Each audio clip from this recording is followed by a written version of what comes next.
Hello అందరికీ, welcome back to our channel Santoshi Pallikonda. అందరూ ఎలా ఉన్నారు? అందరూ బాగుండాలి, అందులో నేను కూడా ఉండాలని మనస్ఫూర్తిగా అయితే కోరుకుంటున్నానండి. అర్లీ మార్నింగ్ ఎక్కడికి వెళ్తున్నాను అనుకుంటున్నారా? సో ఎక్కడెక్కడి నుంచో వస్తున్నారండి ఒక చిన్న పుణ్యక్షేత్రానికి. అదేనండి, కాశీలో ఉండే శ్రీ వారాహి అమ్మవారు. మన కాకినాడలో కొవ్వూరు గ్రామంలో అమ్మవారు ఉన్నారు కదా. సో అక్కడికి భారీ ఎత్తున భక్తులైతే వస్తున్నారండి. అదేవిధంగా ఈరోజు పంచమి రావడంతో పంచాభిషేకానికి నేను కూడా పాల్గొందామని చెప్పేసి సో టెంపుల్కి అయితే వెళ్ళిపోయాను. మార్నింగే నేను వెళ్ళేసరికి 7 అయితే అయ్యింది. అప్పటికి అమ్మవారి దర్శనాలు చక్కగా యథావిధిగా అయితే జరుగుతున్నాయి. ఇంకా లోపల ఒక పక్క అభిషేకం, ఇంకా చిన్న విగ్రహం బయట పెట్టి భక్తులకైతే ప్రసాదాలు అయితే ఇస్తున్నారు. ఇంకా తర్వాత నేను కూడా దర్శనం చేసుకుని వచ్చిన ప్రతి ఒక్కరు ఇక్కడ కాళ్ళు కడుక్కొని చక్కగా పసుపు రాసుకుని కుంకుమ బొట్టు పెట్టుకున్న తర్వాత దర్శనానికి అయితే వెళ్ళాలి. ఫైనల్లీ నా దర్శనం అయితే సక్సెస్ఫుల్లీ అయిపోయింది. ఇంకా అమ్మవారి దగ్గర చేసిన అభిషేకం వాటర్ ప్రతి ఒక్కరి మీద చల్లుతున్నారు. ఎవరెవరు ఎక్కడి నుంచి వచ్చారో తెలియదు కాబట్టి సో ఎలాంటి ఉన్నా సరే పోతాయి. ఇంకా తర్వాత వచ్చేసి అమ్మవారికి అభిషేకాలు చేసినవన్నీ కలిపి పంచామృత అభిషేకం నేనైతే తీర్థప్రసాదం కింద అయితే ప్రతి ఒక్కరికి ఇస్తున్నాను. నేను చాలా పుణ్యం చేసుకున్నానండి. వ్లాగ్ అయితే అస్సలు మిస్ అవ్వద్దు. వీడియో ఎక్కడ కూడా ప్రతి ఒక్క మూమెంట్ కూడా మీతో షేర్ చేశాను. మీకు ఏమనిపించిందో అది చివరిలో కామెంట్ చేయండి. ఒక పక్క అమ్మవారి అలంకరణ జరుగుతుంది, అభిషేకం అయితే అయిపోయింది, అమ్మవారి అలంకరణ జరుగుతుంది కాబట్టి ఇంకా భక్తులు ఎవరిని పంపించలేదు. ఇంకా నేను మా ఫ్రెండ్ కలిసి అయితే ఇంకా సేవ అయితే చేసుకుంటూ ఉన్నాము. ఇంకా తర్వాత వచ్చేసి తను కొంతసేపు నేను కొంతసేపు అయితే ఇచ్చాము. ఫైనల్లీ అమ్మవారి అలంకరణ అయిపోయిన తర్వాత హారతి అయితే ఇచ్చేశారు. నిజంగా ఈరోజు సేవకు వచ్చిన వాళ్ళు చాలా అదృష్టవంతులు. ఎవ్రీ మంత్ 2 పంచమిస్ వస్తాయి. ఆ పంచమి రోజు ఖచ్చితంగా మనం వెళ్ళి సేవ చేసుకునే అవకాశం వారు కల్పిస్తారు. ప్రతి ఒక్కరు కూడా 3 లేదా 5 పంచమిలు ఖచ్చితంగా వెళ్ళి సేవ చేసుకుంటే మనకి మన కుటుంబ సభ్యులకి చాలా మంచి జరుగుతుంది. నిజంగా ఇట్స్ ఎ మిరేకిల్ ఆఫ్ వారాహిదేవి అనొచ్చు. ఎందుకంటే కనుక ఎక్కడెక్కడి నుంచో వస్తున్నారు, కోట్లాది మంది అని చెప్పచ్చు. టెంపుల్ పెట్టిన దగ్గర నుంచి డైలీ మినిమం ఒక 5 to 10K మెంబర్స్ అయితే ఈ టెంపుల్ని వచ్చి విజిట్ చేస్తున్నారు. ఆ అమ్మ అనుగ్రహం ఏంటో తెలియదు, కానీ వచ్చిన ప్రతి ఒక్కరు చెప్పిన మాట ఏంటంటే మేము 3rd టైం వచ్చాం, 4th టైం వచ్చామని. వాళ్ళ ఊరికినే రావట్లేదండి, వాళ్ళ కోరికలన్నీ చాలా చక్కగా నెరవేరుతున్నాయంట. ఇక్కడ ఈవిడ దానిమ్మ అవి పంచిపెడుతుంది కదా, ఆవిడ పిల్లల కోసం అయితే మొక్కుకున్నారంట. సో వచ్చి పంచిపెడుతున్నారు. ఇంకా అక్కడ ప్రసాదాలు కూడా వండి తీసుకొచ్చి అమ్మవారికి చెల్లించారు. తర్వాత పంచాభిషేకం అది ఇచ్చిన తర్వాత తీర్థం, ఇంకా నేను వచ్చేసి ప్రసాదం పరవాన్నం అయితే ఒకరు తీసుకొచ్చి పంచిపెట్టమన్నారు. సో అది కూడా పంచిపెట్టాను. ఇంకా అదంతా అయిన తర్వాత పానకం కూడా పంచిపెట్టాను. అక్కడ అభిషేకం చేసేటప్పుడు అమ్మవారికి ఎంతో ఇష్టం అని చెప్పేసి చలివిడి వడపప్పు పానకం కూడా పెడతారు. నిజంగా లైన్ అయితే ఒక 1 కిలోమీటర్ అబోవ్ ఉందనే చెప్పచ్చు. వాళ్ళందరూ కూడా హైదరాబాద్ నుంచి, మహబూబ్ నగర్ నుంచి, ఇంకా బెంగళూరు నుంచి చాలామంది ఎక్కడెక్కడి నుంచో వస్తున్నారంట. సో వాళ్ళందరికీ కూడా మేమైతే వాటర్ ప్రొవైడ్ చేసాము. ఇక్కడ ఇంకో అక్క నేను కలిసి అయితే వాటర్ ప్యాకెట్స్ అయితే డిస్ట్రిబ్యూట్ చేస్తున్నాము. వచ్చిన ప్రతి ఒక్కరు కూడా చాలా మంచిగా అయితే దీవించారు. ఏదేమైనా అమ్మ అనుగ్రహం ఉంటే అన్నీ ఉన్నట్టే అని నేనైతే ఫీల్ అవుతున్నాను. నాతో పాటు ఇప్పుడు చూసిన ప్రతి ఒక్కరూ సేవ చేసినట్లే లెక్క. ఎందుకంటే కనుక మీ వాల్యుబుల్ అయిన టైంని నా వీడియోకి టైం స్పెండ్ చేసినందుకు. ప్రతి ఒక్కరు కూడా ఈ టెంపుల్కి వచ్చి ఒకసారి విజిట్ చేయండి. మీరు కోరుకున్న న్యాయబద్ధంగా ఉన్న కోరికలన్నీ కూడా నెరవేరుతాయని చెప్పచ్చు. నేను కూడా ఆల్మోస్ట్ ఇది 5th టైం అనుకుంటా వెళ్ళడం. ఈ 5th టైం వెళ్ళినప్పుడు నాకు సేవ దొరకడం ఇట్స్ ఏ మిరాకిల్ అని చెప్పచ్చు. అసలు వెళ్ళాను కానీ చెయ్యగలనో లేదా అనుకున్నాను. నిజంగా అమ్మ అంతే శక్తి అయితే ఇచ్చింది నాకు.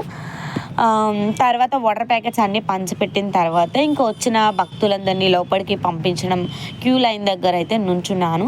వాళ్ళందరికీ చెప్పి అవన్నీ చూసేసరికి తర్వాత ఇంకా ఎవరైతే లోపలికి వెళ్ళారో లోపలైతే ఎలాంటివి తీసుకోరు, కొబ్బరికాయలు కానీ పూలు కానీ, ఓన్లీ దక్షిణం మాత్రమే అమ్మవారికి వేస్తే సరిపోతుంది.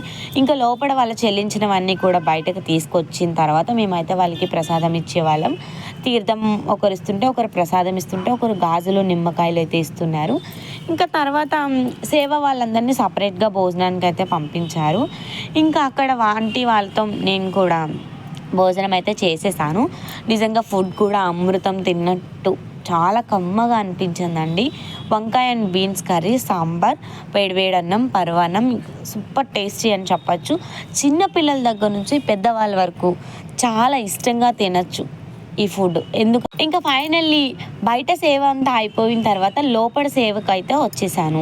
అమ్మవారి టెంపుల్లో ఈసారి వాటర్ అయితే చల్లుతున్నాను. వస్తూ ఉంటారు కదా భక్తులు, సో వాళ్ళకి వచ్చే వాళ్ళకి వేప కొమ్మతో అయితే పసుపు నీళ్ళు చల్లుతూ ఉన్నాను. ఇంకా ఫైనల్లీ అయిపోయిన తర్వాత సేవ వాళ్ళు చాలామంది అయితే టీమ్స్ వైజ్ అయితే వెళ్ళిపోతున్నారు. వాళ్ళందరికీ చీర అండ్ బ్లౌజ్ పీస్ అయితే ఇక్కడ లక్ష్మీ ప్రసన్న సిస్టర్ వాళ్ళ వదిన గారు అయితే పెడుతున్నారు. నిజంగా అక్కకి హ్యాట్స్ ఆఫ్ చెప్పచ్చు. వచ్చిన ప్రతి ఒక్కరితో ఎంత ఆప్యాయతంగా పలకరిస్తున్నారంటే అచ్చు వారాహిదేవి మనతో మాట్లాడినంత ఇదిగా అనిపించింది. అండ్ అలానే ఫైనల్లీ నేను కూడా లాస్ట్లో అయితే తీసేసుకున్నాను. మీకు ఎలా అనిపించిందో వీడియో కామెంట్ చేయండి. ఖచ్చితంగా మీకు దగ్గరలో ఉంటే కనుక మీరు వచ్చి ఒక్కసారి విజిట్ చేయండి. అది కూడా పంచమి రోజు వస్తే ఇంకా మంచి. అదే రోజు పంచాభిషేకం చేయించుకోవడం కూడా చాలా మంచిదండి. అండ్ ఇక్కడ 1 by 1 అయితే తీసుకొని వచ్చేస్తున్నారు. ఇంకా తర్వాత మిగిలిన వాళ్ళకి కూడా బ్లౌజ్ పీసెస్ అయితే ఇక్కడ పెడుతున్నారు. ఇంకా టెంపుల్ అండ్ హోమ్ పక్క పక్కనే ఉండడం వల్ల వీళ్ళకి ఇబ్బంది లేకుండా ఉంది. అండ్ చాలామంది అడిగారు నన్ను, ఈ టెంపుల్ ఆల్రెడీ పోస్ట్ చేసావు కదా అని చెప్పేసి. పోస్ట్ చేసిన వీడియో కూడా చాలా మంచిగా అయితే రీచ్ వచ్చిందని చెప్పచ్చు. ఫుల్ డీటెయిల్గా అంటే ఈ టెంపుల్ ఎవరు కట్టారు, ఎందుకు కట్టారు, ఏంటనేది ఫుల్ డీటెయిల్గా తెలుసుకోవాలంటే లాస్ట్ 3 months బ్యాక్ వీడియోకి వెళ్తే ఖచ్చితంగా వారాహిదేవి టెంపుల్ వీడియో అని ఉంటుంది. సో వెళ్ళి చెక్అవుట్ చేసేయండి. ఇక్కడికి వచ్చి అమ్మవారి పేర్లు పెట్టుకుంటున్నారు. ఇక్కడికి వచ్చి అమ్మవారు దగ్గరికి ఏదైనా వెహికల్స్ కొనుక్కుంటే తీసుకొచ్చి పూజలు చేయించుకుంటున్నారు. రీసెంట్గా ఒక పాపకి అమ్మవారి పేరు కూడా పెట్టారంట. ఆ పాప నిజంగా హాస్పిటల్లో 3 days చాలా బాధపడిందంట. తర్వాత వచ్చేసి ఇంకా అమ్మ తల్లి నీ పేరు పెట్టుకుంటాము అని చెప్పేస్తే ఇట్స్ ఎ మిరాకిల్. నైటే పాప లేచి కూర్చుందంట. ఆ అక్క చెప్పేటప్పుడు మాకే చాలా ఫీల్ అయితే వచ్చేసింది. ఇంకా ఇక్కడ ఉన్న ఆవులు కూడా వాళ్ళవే.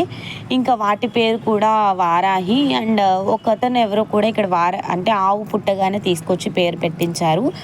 ఇంకా ఏదైనా సరే చాలామంది అమ్మవారికి పుట్టింటి నుంచి సారీ అన్నట్టు తీసుకుని వస్తున్నారు. చాలా కోరికలు నెరవేరుతున్నాయి. నిజం చెప్పాలి అంటే కనుక నాకు కూడా 2-3 సార్లు నెరవేరాయి అని చెప్పచ్చు. లైక్ బాబుకి హెల్త్ ఇష్యూ కానీ, నాకు పర్సనల్ ఇష్యూస్ కానీ ఏదన్నా ఉన్నా సరే నిజంగా చాలా హ్యాపీగా అనిపించింది. ఫైనల్లీ ఇప్పుడు టైం వచ్చేసి 3 o'clock అయితే అవుతుంది. ఇంకా నేనైతే సేవ వాళ్ళైతే అందరూ వెళ్ళిపోయారు. దేవుడి దగ్గర పెట్టిన బ్యాంగిల్స్ అయితే ఇచ్చారు, ఏదైతే అమ్మవారికి మాల కింద వేస్తారో గాజులు. సో అవి 2 times అయితే ఇచ్చారు. ఇంకా నేను వచ్చేసి 3rd time దర్శనం చేసుకున్నాను. ఒకసారి అభిషేకంకి వెళ్ళినప్పుడు దర్శనం చేసుకున్నాను. తర్వాత ఒకసారి అలంకరణ అయిన తర్వాత చేసుకున్నాను. ఒక్కసారి మా వారు వచ్చారు ఈవినింగ్. సో మా వారితో అయితే చేసుకున్నాను. ఫైనల్లీ అక్కడ కూర్చున్నాను కదా, ఇంకా ఇంటికి వచ్చేసాను. నైట్ 6 అలా అయ్యింది. ఇంకా కుంకుమ పూజలు ఉన్నాయని చెప్పేసి బట్ లేట్ అయిపోతుందండి, మేము ఇంటికి అయితే వచ్చేసాం. వచ్చే దారిలో అయితే ఇంకా మాకు ఇంద్రపాలెం లోకల్ దగ్గర అయితే మాకు పువ్వులు కనిపించాయి. నిజంగా ఈ సంపంగి పూలు గుర్తొచ్చాయి. మా ఇంటి దగ్గర పెద్ద చెట్టు ఉండేదండి. ఎవరైనా మా ఇంటి దగ్గర వాళ్ళు ఈ వీడియో చూస్తే అవును కదా అని ఫీల్ అవుతారు. ఇప్పుడు ఈ ఫ్లవర్ కాస్ట్ ఎంతో తెలుసా? 15 rupees. నిజంగా 2 flowers 30 rupees పెట్టి తీసుకున్నాను. అండ్ విరజాజులు అయితే ఒక 2 మూరలు తీసుకున్నాను. ఇంకా గోవాస్ కూడా చాలా ఫ్రెష్గా ఉన్నాయి. కార్తిక్ అడిగాడని చెప్పేసి తీసేసుకుని ఇంకా దారిలోనే నాకు చాలా ఆకలి అయితే వేసేస్తుంది. ఇంకా మా వారైతే ఇంకా కాకినాడ దాటిన తర్వాత చిన్న హోటల్ దగ్గర ఆప్ చేసి టిఫిన్ తినే ముందు తర్వాత ఇంటికి వెళ్దాం లేట్ అయినా పర్వాలేదు అని చెప్పేసి ఎంతో ప్రేమగా నాకు ఇష్టమైన ఉల్లి దోశ అయితే ఇప్పించారు. తినేసి చక్కగా చెరుకు రసం తాగేసి ఇంటికైతే వెళ్ళిపోయాము. ఎందుకు ఇది యాడ్ చేశానంటే ఫుల్ డే వ్లాగ్తో పాటు సేవ కదా అని చెప్పేసి నేను ఆ రోజు ఏమేమి చేశాను అనేది మీతో షేర్ చేశాను. Thank you so much for watching. By by.